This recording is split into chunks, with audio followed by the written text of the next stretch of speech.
السلام عليكم ورحمة الله وبركاته. النهاردة مع بعض تطبيق جديد اسمه استثمارات أمنية.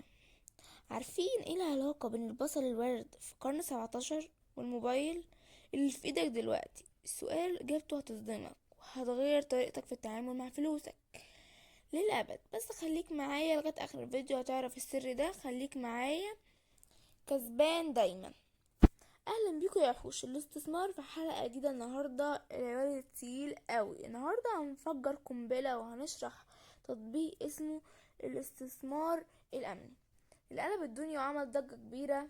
هقولك الخلاصة والزتونة وازاي تستخدمه صح الصح من غير ما تلبس في الحيط او تقع في فخ من المطورين بيحبوا ينصبوا بذكاء. اول حاجة لازم تعرفها ان التطبيق استثمار الامن واجهة شك جدا وبتسحب الرجل.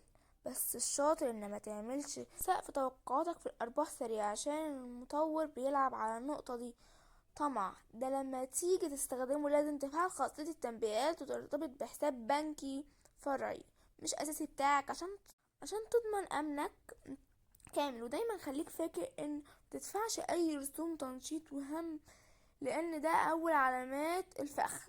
ولو بصينا على اراء الناس الحقيقية على بلاي ستور هنلاقي ان ميزات التطبيق هي سهول فائقة وسريعة في تنفيذ العمليات، لكن العيوب اللي الناس صرخت منها هي تأخير سحب الأرباح وخدمة العملاء اللي بيردوا بعد سنة.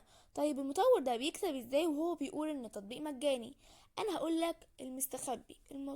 المطور ده بيكسب من بياناتك اللي بيبيعها لشركات تانية، من فرق الأسعار صغير جدا اللي بياخده في كل عملية انت بتعملها. يعني مفيش حاجة ببلاش يا صاحبي. وعشان انا خايف عليك وعلى مصلحتك جبتلك بدائل اللي بجد امنة، واولهم تطبيق سندرا. وده ميزته ان هو مرخص ومراقب رسمي في مصر وسهل جدا للمبتدئين. بديلة التانية هو ايترو. ده بقى وحش الاستثمار عالمي وميزته ان هو بقى ايه تقدر تقلد المحترفين وتكسب زيهم بالظبط يمكن اكتر كمان. ولو انت غاوي استثمار سريع بس خلي بالك من المخاطر. نرجع بقى لسؤالنا اللي في الاول خالص اول الفيديو: ايه علاقة البصل الوردي بموبايلك في القرن 17؟ خلاصة الاجابة: في هولندا والناس باعت بيوتها عشان تشتري بصلة وردة، ظن منهم ان سعر هيفضل يعلى للابد. فقاعة فرقعت وكل خاسر بيوته. والنهاردة المطورين بيعملوا نفس اللعبة وبيبيعوا ليك وهم الربح اسرع عشان يوقعوك في الفخ. فخليك اذكى منهم واستثمر بوعي وما تمشيش ورا قطيع لينك تطبيق هتلاقي في وصف. لو عايز تجرب بنفسك بس افتكر ان نصيحتي كويس، دوس لايك واشترك في القناة لو عايز تفضل دايما في امان.